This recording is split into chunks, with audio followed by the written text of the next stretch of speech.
Après la bataille pour le pouvoir burkinabé engagée entre deux branches de l'armée, le consensus s'est fait autour du lieutenant-colonel Isaac Yacouba Zida.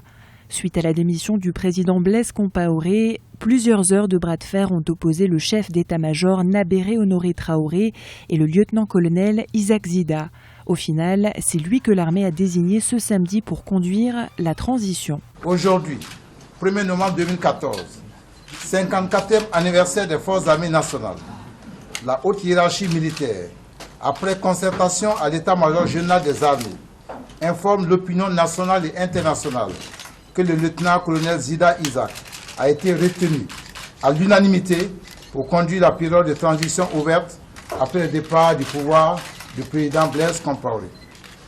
Cette période de transition, dont la forme et la durée seront déterminées ultérieurement, de concert avec toutes les composantes de la vie nationale, interpelle l'accompagnement de tous les citoyens de notre pays et de la communauté internationale.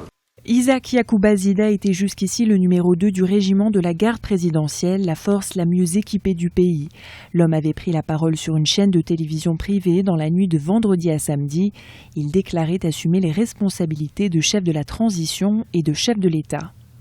En attendant de définir de manière consensuelle, avec l'ensemble des partis politiques et des organisations de la société civile, les contours et le contenu de cette transition démocratique apaisée, j'assume désormais, à partir d'aujourd'hui, les responsabilités de chef de cette transition et de chef de l'État pour assurer la continuité de l'État.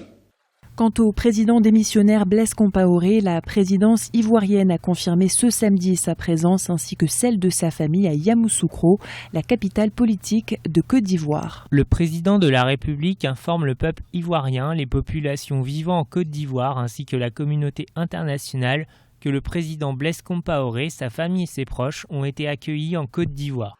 Autre réaction très attendue, celle de l'Union africaine qui a appelé ce samedi à une transition civile et non militaire au Burkina Faso. La commission de l'UA demande aux forces armées burkinabées de se mettre à la disposition des autorités civiles.